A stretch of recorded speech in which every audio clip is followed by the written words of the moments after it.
Afternoon and welcome to another edition of X Feed. You ever wake up like a little bit earlier than you normally do and just like look on the charts and be like, oh, okay, so it's going to be one of those days. If you haven't seen, there was a massive exploit this morning. There's been about $400 million liquidated. We got concerns from last week around a reputable, well, a somewhat reputable exchange, but some things ended up coming to light, which we'll talk about as well. Do a little bit about collectibles and talk about the World Series as well, because you would think that the infrastructure online, if it's crumbling, well, the infrastructure in person, it's crumbling too. So we'll look at the Toronto transit situation if you haven't seen that. Excited to be here. Thank you for joining. Now, this is from last week, but MEXC, which is one of the bigger exchanges that are out there, there was this huge issue where there was some person with a lot of funds and they were trading, and the exchange gave them like credits or something that wasn't even like remotely worth what they had. A huge social storm just took over the timeline. They rescind on it, but MEXC gets like a ton of fun. Okay, so what else happened last week? Well, a full PSA 10 set of first edition Pokemon cards went for 911,000. Excuse me, I do feel a little bit sick today. So that's a big sale. We had Wendy's changing their logo to help support the Blue Jays, which did not end up coming to fruition. And also, we had all of these reports about YouTube banning crypto and NFTs. Now, the more that you went into this, there was a lot of social commentary that occurred, or the majority was like, yeah, this isn't going to affect like general commentary, not going to affect NFTs, but they're having different standards. But I don't think it even matters, because this highlights what we've talked about for a couple of months now of, all right, is it a mantra where everybody's happy with centralized systems until there's something negative that affects them? And let's say that every single person that covers NFTs, crypto, whatever on YouTube is suddenly taken off the platform. Well, as someone that consumes and tries to produce a lot of crypto and collectible platform content,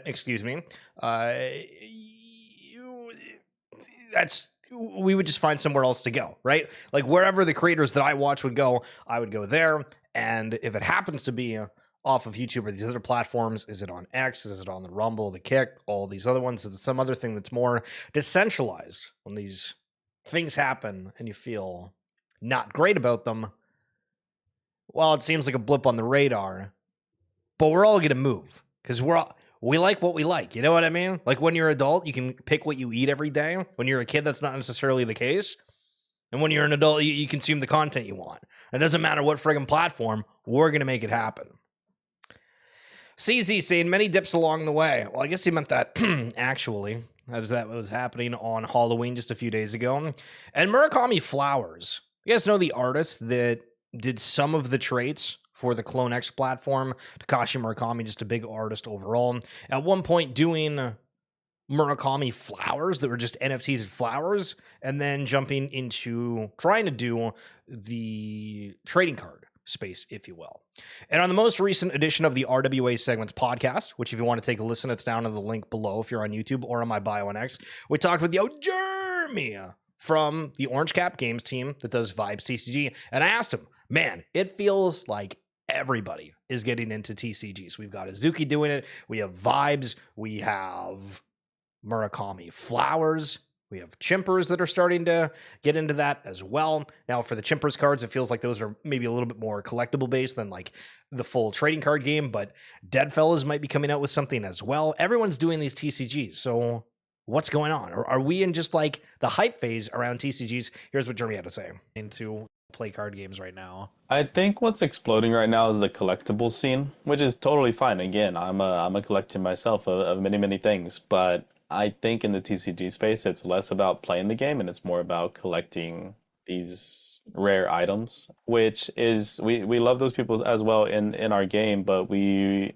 honestly, we want to see the game succeed based on its own merit in terms of its mechanics, right? The actual gameplay, the competitive side, and the physical events. But what's really cool and what sets us apart from many of the others, even some of the giants, is that we have our own coexisting digital client where people can go online and try the game and play the game themselves for completely free and build up a good collection, build whatever deck that they want to make, and play online without ever having to purchase a physical pack, without ever having to deal with import taxes, without ever having to deal with the the RNG upsides and downsides of, you know, spending your money on a booster box or a booster pack and, you know, maybe being very excited or being really disappointed, because if you're playing a game, again, you're getting these packs and these cards completely for free. So that's one thing that sets us apart there. The other thing that I say that sets us apart, by the way, is the quality of the cards. If there's one word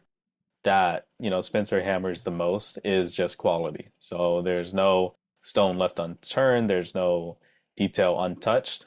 This man, he's all about quality and making sure that it looks right, it feels right, it plays right, like everything about the cards. And I think the number one comment that we've got about not only set 1 but even improved on set 2 is that these are the best cards that people have ever held, played with, seen, touched, heard, even heard, like the way that they sound. Yo, just rubbing the cards together, the way they sound. So we're going to do a comparison in a moment as well, looking at some of the other top TCG games from the Web2 crowd. But again, if you want to check that out, and check it out at the link in the description below on YouTube. Yo, what's going on, Peckham? What does it say in mid of such sun-filled days? I don't know. Is this like a wag me thing? Do we just say we're going to make it? Because holy smokes. So Azuki.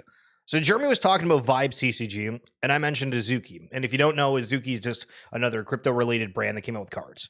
And I just think these look great. I really, really do. And you can see, listen, the cards are built where you can almost make like an entire collage. You get them framed and put out there, right? And then this is the Riftbound from League of Legends with Riot Games. Like, this is a top tier card game. And so again, you might be confused because it does kind of have like a little bit of a similar vibe with the character, but I don't think these cards like look as clean as the other one. And like the foil, I don't know. It doesn't hit for me. I'm surprised because I was out here being like, you know, somewhat negative about the Azuki video because they did like an episode and I was like, I don't know, the animation, the sounds, the experience, like I don't know, it's just not really hitting for me. But I am loving the TCG. And then here's another card, not just to be like super super biased in favor of Azuki, but another card for Teemo, which is a character within League of Legends. And I don't know, I feel like it's just like the foil or something. It's just a little bit off. I think that one, like the art's really nice on it, but something is definitely missing. What's happening in crypto? What's happened? Have I missed a memo? Well, we had the balancer exploit. So yeah, let's talk about what sort of happened. So there was a balancer exploit for 116 million this morning, in which everybody's now saying, all right, what's going to happen for the next DeFi protocol? Ave's got a ton of TVL, and everybody's freaking out. Well, not everybody, but you see the charts that are really bad. You have the reports of BlackRock sending, you know, millions of dollars of Bitcoin and Ethereum to Coinbase that they're going to sell, which is all based off like the ETFs and whatnot. But there's like these musterings of chaos everywhere. Well, the stock market seems to push higher. And I was watching Meet Kevin this morning, if you're familiar with that YouTuber, and he was going on about how like in Vegas, the numbers are starting to kind of teeter off like a fair bit of people like going out and spending money. And it's like, that's interesting. That's interesting. And then all the comments in that are like, well, you go and you buy a croissant and a coffee and it costs $60. I'm like, fair enough. So do you recall a couple months ago, if not years at this point, Mongrel, the former Fortnite pro, won the Bored Ape Yacht Club Yuga Labs Dookie Dash tournament that gave him a key that he sold for $1 million. And that was all the headlines. That was all everything. OpenSea ends up signing him as like, I don't know if like, I guess like a creator. I feel like I haven't really seen them post anything about him, but they've been doing a lot of these stories with different individuals, whether it be founders or in this case, former esport pros. But the one takeaway that I kind of adding back in my mind when I was like, okay, let's bring this up on stream, was we don't really have anybody that's like a bigger name pushing anything regarding crypto gaming, anything blockchain at all. Like we don't have any of the big names that we used to do. And I remember too, like during the Dookie Dash thing, there was a thing called Swamp Gaming. There was, I think, like an esports team that was sponsored by Yuga, and they helped run one of the tournaments that was running the Dookie Dash thing, but it was a little bit after like the actual event where like the $1 million key happened, because $1 million key, it's like you won it and then somebody wanted to buy it. And I think it was the Adam Wheatsman guy that did. But yeah, do you have really like many champions that are trying to onboard at all? Not really. But then I think, okay, well, Rekt Brands, they're working with FaZe Clan. We just saw them do that announcement the other day that they're going to be like an official sponsor, and they're going to be dropping some other thing. And it's like the last people that did something with FaZe in terms of like drinks, insane numbers. There's not really anybody that's a big name that seems to be that bullish on anything crypto gaming related. Did anyone ask if BlackRoot placed a sell order at 200,000 versus market selling? I've seen more tumbled in the streets, that promotion of crypto gaming or use cases in 2020. It's funny to watch though. Like you go into this year and we had the assumption, and I think if you go last year or this year, it's the same argument, right? We think, okay, like it's taking longer than we thought, but we're going to figure it out, right? And then there's like nobody that does. I feel there's a few teams that are like really close. And again, I always talk about Cambria, but I've seen Arc Raiders on the timeline a little bit. I haven't looked into that too much. But remember what Robbie Ferguson said. Once the bills and whatnot pass in the States, just wait for everybody to come rushing in. So we got to wait for the bills. Not from Buffalo, though. No tricks, only treats. Okay, cool. Imagine walking up to say trick or treat to a random house, and they have a bunch of these like igloo toys and penguin cards. Yeah, respect. That's actually kind of cool. I feel like I should go and do that. You know what I mean? I have a little basket of cards. Be like, would you like a Garurumon Digimon card slab? Absolutely. They would have a heyday. That's how you onboard the next million to whatever collectible, right? Right. Cosman, what's up, bro? Tell us how we become legends from NFTs or crypto. You either have like an insane crash out, you have an insane trade, you try to be somewhat of a name within a community, and if nobody else is trying to do that, then you just end up becoming like the de facto one, and then if that community ends up succeeding, then you're the king of the world, and if not, then you're out here just trying to find step 1, 2, or 3 again. Right? I think so. Yo, KGM Jam, what's going on? Yo, thank you so much for becoming a member. Holy smokes, let's get it. So Halloween, right? That's the theme. We're seeing igloos. We're seeing Pudgy Penguins. We got the NFT side of things. And then we got to bring up some of the costumes. Somebody just dressed up as the Game of Thrones final season. And what were they? Just a trash bag. Unreal. Kudos to the creativity on this one. I really didn't think like the second last season was that bad. So I'm glad that they specifically said the final season. And Cosman, thank you for sharing the stream. Kevin Hart apparently won his Tyrion Lannister, unless this was from a year before, but it just got reposted again. Love the costumes. What did you guys go up as Halloween? For anybody that saw the stream on Friday, I looked around my place and I was like, I don't have a costume, but then I found like a turtleneck shirt that didn't fit at all, but you guys couldn't see that on stream, and then like a bike helmet that also didn't fit. So we were a biker, but then Snazzy came by, was like, are you Lance Armstrong? Absolutely, we're Lance Armstrong. Universal X Doodles Monster Mash. Again, just think of the filters we're going to have on all of our favorite things in life. All that's going to matter. How do we view it? Just fun and dandy. So we got to talk about this 6-7 joke. So this was a prediction market. For whatever reason, they were like, well, Sam Altman, the guy behind OpenAI, ChatGPT, will he make a 6-7 joke in 2025? And I guess he did. But do you know when people are saying like 6 or 7 means. Because this is his post that says GPT-6 will be renamed GPT-6.7. You're welcome. So if you were going to rate me and say, that Schiller guy, yeah, he's a 6.7, like out of 10. So apparently that's what it is. Allegedly. I was reading comments and somebody was like, explain this to me. And I was like, oh, okay. This is like a dating sort of perspective. Do we say dating? Nah, I guess so. Attractiveness. Yeah, attractiveness. Likability. I really thought most people buying DeFiLlama subscriptions would use crypto, but almost all of our subscriptions are paid using credit cards. So if you've never been over to DeFiLlama, apologies, because I feel like this is going to look sort of wonky for you guys. Let me try to do this. But within this, you can see that it's got like the total value locked for Ethereum. It gives all the breakdown for like the chain fees, $610,000 for the revenue. It's 162. You can switch through and look at any of them. So you want to go over to Solana, you can see that gives the price targets, everything else, a whole bunch of other stuff. But if you're wanting to pay for that, again, apparently more people are using just credit cards instead of crypto because they don't want to lose their crypto, right? So the conversation around crypto gaming.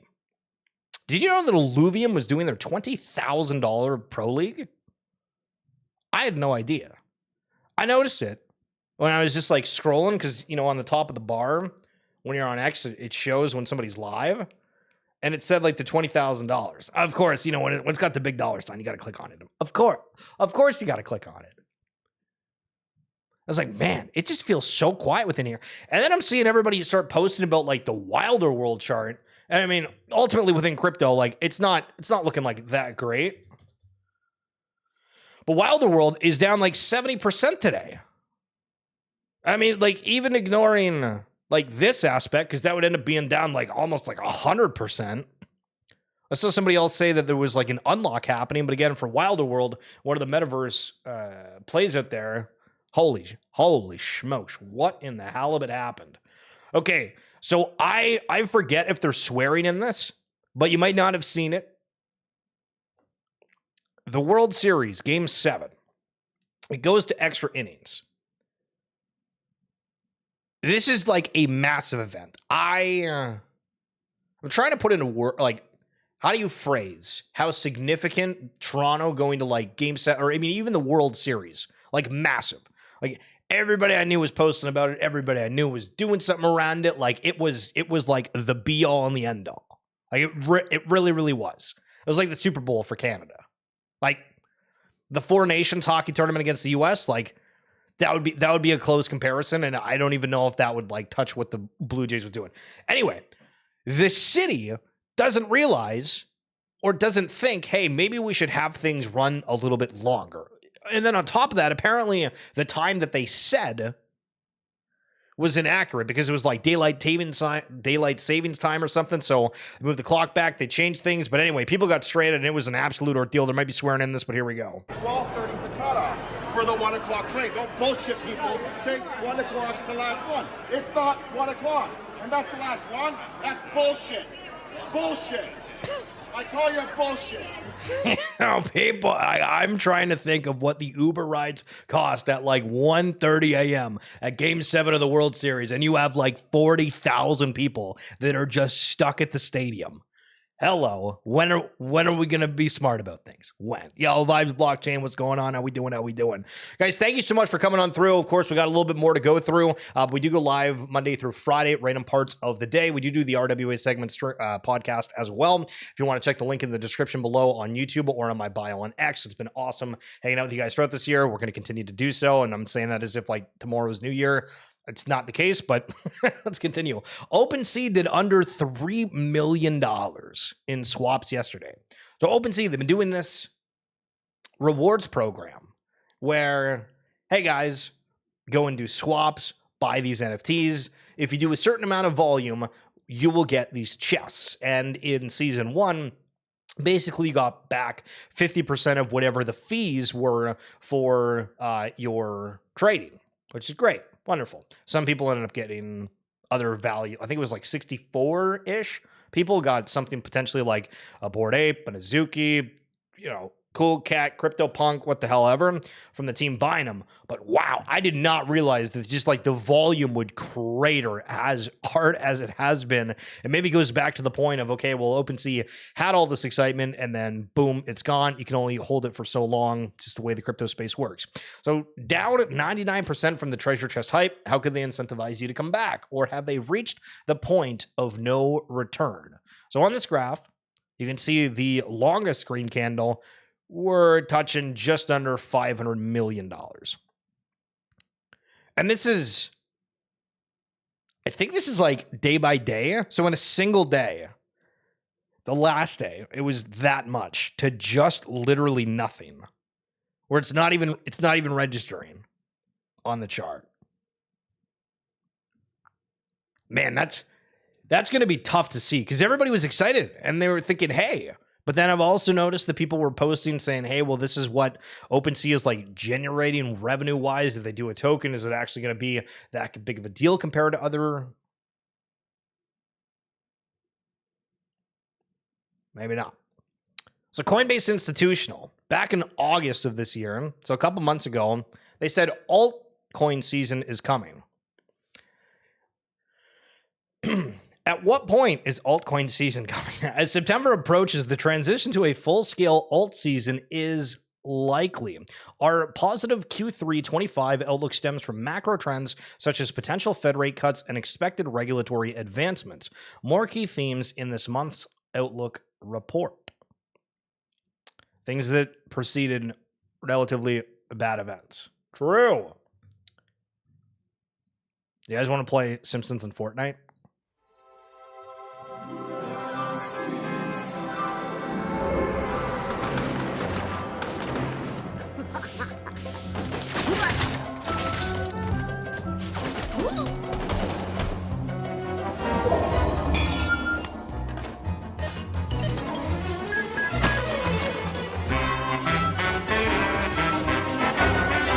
Stupid Flanders.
I haven't played Fortnite in forever, and I haven't watched The Simpsons in forever, but hot damn, what a trailer.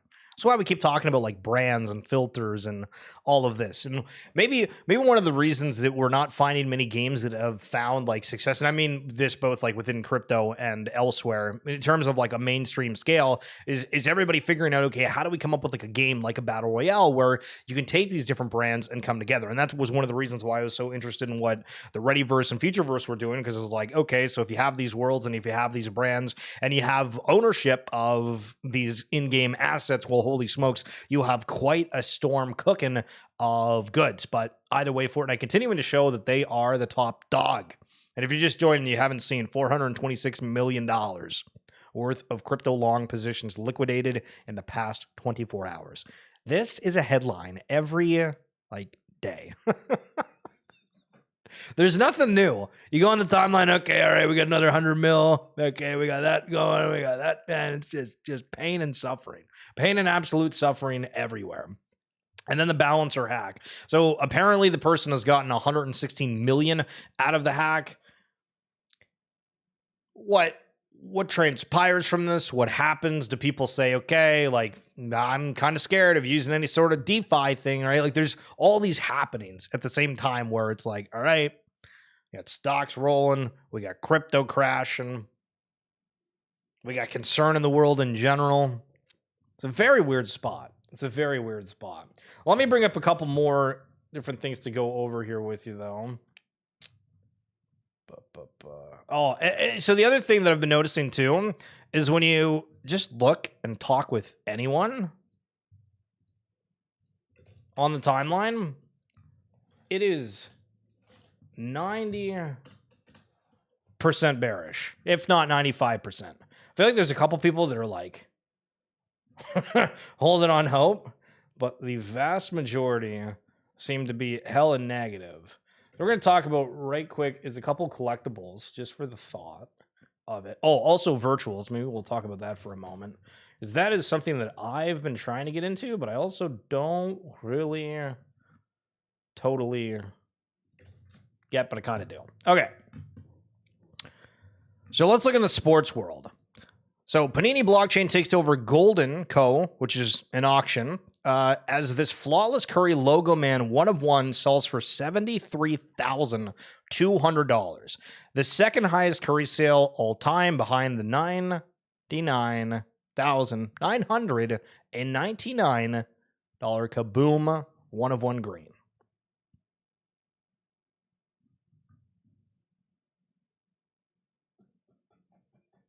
Remember when we talked about Panini blockchain like not that long ago? And we're like, okay, why do we continue to see like these massive sales? I thought it would like start out like kind of slowly and then progress. Yo, Corwin, altcoin season seems a little but a ching. See, when you say that, it sounds like a cash register, but I feel like nobody's feeling like it's cash register right now. But I don't know like how to look at these things. Because for Panini, okay, we have these cards, phenomenal.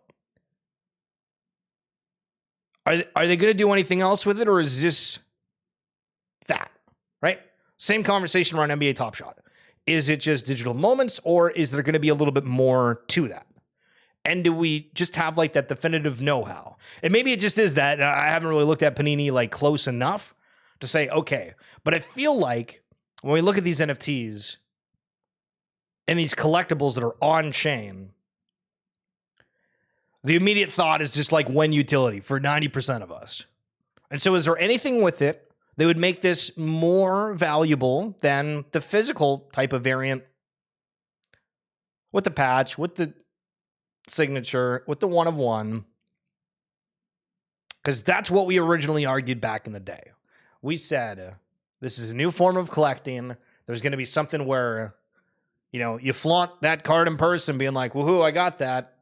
Doesn't really amount to much. But if there's ways to authenticate things online, be able to experience stuff in person, I don't know. As it is rolling, the only digital asset we'll be left with will be our digital idea. The likes of Panini will go bankrupt. These are just their last moves, in my opinion. Well, the Panini situation is that, from my understanding, they lost the NBA exclusive rights for physical cards to Topps. But they still have something to do with this digital one. And that's where on the stream, if you guys missed it, I was like, okay, like, is this like a last ditch for Panini saying, okay, we have this blockchain crypto sort of aspect. We need to make these digital collectibles work. So is it these bigger sales? Is it them just kind of chugging along? I don't know. And I'm not saying that like in a, you know, like a accusational way. It's just we've seen that happen with a lot of different NFT collections. And so is it different when you're associated with a major sporting brand? Potentially. Most random thing happened this morning was having breakfast with a friend at a cafe, saying that new card smell. One I go to regularly. I was talking about cards and the owner overheard, came back with a box full of cards and said, take what you want. How many people are just like sitting on cards and collectibles that they're never going to touch? They don't care. They're just like, hey, if there's somebody that's passionate about this, here you go, buddy. How do you capitalize on that? And I don't mean like take advantage of like the person, but if people are like, hey, I have these things and I want to give it over to people that like care about that I know that's going to care about that. It's got to happen at some point, right? So Tom Lee is joining Ethermage, which is like a big contributor to the virtuals ecosystem in less than 12 hours, and that was at 11:49 yesterday. Wait a minute. Okay, so that conversation might be happening right now, but virtuals has been just running. Obviously, with kind of the cascade of everything, it's taken a little bit of a hit. But if you've never seen Society of AI Agents, I looked at this before and I was just like, I don't really like understand, to be honest. Like the first time that I looked at this, but excuse me, trying to get the frame to be like somewhat right for you here. Yeah. So you can see on the left, you have all these ones that are trending. So VPay. Like when you look at this, it doesn't even explain what it is, right? But there's all these AI agents and toolings that are coming out. There is a thing called Spread that I found where this is connecting to Polymarket, where it's like a trading terminal. And I've seen other ones where it's insights and you can like pay to get like the AI to tell you what. It's like if you send $450 worth of this mute swap token to its like protocol platform, whatever, you then get access to like this bot that will give updates of long, short, whatever, and it's pretty accurate. And there's a lot of these other things that are, 60-ish% accuracy on other stuff. But the idea around AI agents and who's connecting what to where seems like it's happening massively on virtuals. The Rabita, where Ribbit is Tibber, right? You go into this one, you can see that like the backwards. We went over a whole video on that, saying it's a massive fund that might be working on it. People are coming out with you. Okay, so you thought the RWA landscape was kind of nuts when we looked at different charts and said, okay, by like 2030, RWAs are going to be X amount of $1 trillion market cap within crypto. The agentic commerce around agents and all of that shebang, the numbers, wow. Like we're talking like serious numbers. And so virtuals might be a platform, likely to be a platform that has a lot of these agents. Now, the problem with it, though, is it's somewhat similar to like early days NFTs where there's teams that are creating stuff, people get excited about it, and is it actually going to happen? You kind of have to see them, and there's like a ton of agents that are coming out from it. But the whole virtual ecosystem is probably something to be paying attention to, at least on like a grassroots level. And then there was an image here from Doodles, but it's just not going to work. But it was somebody was commenting about how they're going to play League of Legends, and then the Doodles team responded with that doodle of the person sitting on a bed and a person walking in that's like a shadow, and it's got like the missing ping all over the body, like in League of Legends when you ping somebody's missing. And it was really good. It felt like it was done very, very quickly. I don't know if that's their like AI system. I know they were working on something for that, but conversation around AI, again, are picking up massively. But that's going to be it for this edition of XFeed. I hope you guys enjoyed it. Fun as hell talking with so many of you here in the chat. Corwin, the vibes of the blockchain. Cosmin, KGM, thank you again so much for becoming a member. Peckham. What a legend as well. The crypto market are the most rigged and mainly are moving on bots. These moves do not happen by just a few Joes selling all at the same time. Yeah, I mean, I'm not like freaking out on the timeline by any means. I feel like there's a lot of people that are doom posting around things. And sure, we can make arguments about there's a lot of reasons to be extraordinarily bearish, and at the same time, there's a lot of reasons to be extraordinarily bullish. So we let it play out, we cover it, we see what happens, and just get into things that you're excited about. That's great. But anyway, thank you guys so much for coming through. I'll see you tomorrow as per usual. And don't forget, if you want more content, podcast down below or in my link on X. Peace. Wrong video. I mean, stream.